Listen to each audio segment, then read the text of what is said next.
Okay, here we have a question about some ideal gas. It's in a closed, rigid container, so there is a constant volumes, and you heat it and increase the molecular speed by a factor of 2. And the question is, how did the pressure of the gas change? Well, what I do know is that from the kinetic theory of gas, and here's the question down here about the kinetic theory of gas.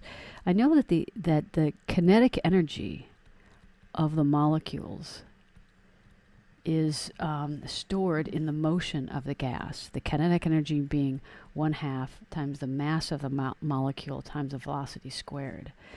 Now, in 3 dimensions, I have to take account for the fact that it's got, if there was an x, a y, and a z motion, that we would actually have velocity in the x, a velocity in the y, and a velocity in the z direction.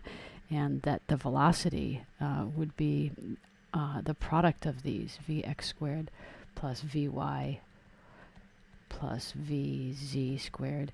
And what I could say is that, kind of on the average, they're going to be equal. So it's going to be 3v RMS squared.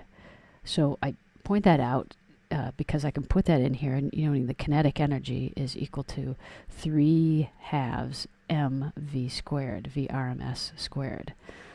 Well, that's the kinetic energy here. That's also equal to this energy, PV, the PV energy, pressure times the volume. We know this is equal to nRT, but nRT is really the kinetic energy of the gas. If it's a ideal gas, so we could say that's equal to 3/2 mvrms squared.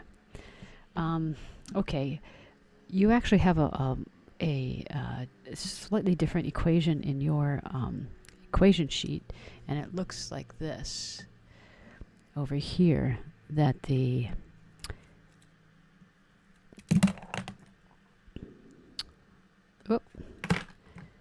pressure equals 1/2 n over v mv RMS squared. So we know if we double the velocity, then the pressure is going to go up by a factor of 4. Oops. Oh, I just lost that. So we know that if we double velocity by that equation, by P is proportional to V RMS squared, we know that if we put 2 in there, that's going to become 4 V RMS squared. So the pressure is 4 times the original pressure. Now, the second part, using kinetic gas theory, explain how you got the pressure for the answer for the pressure of love. Explicit about how you got the exact ratio. Okay, so we have to use kinetic gas theory. So let's kind of look at what kinetic gas theory is.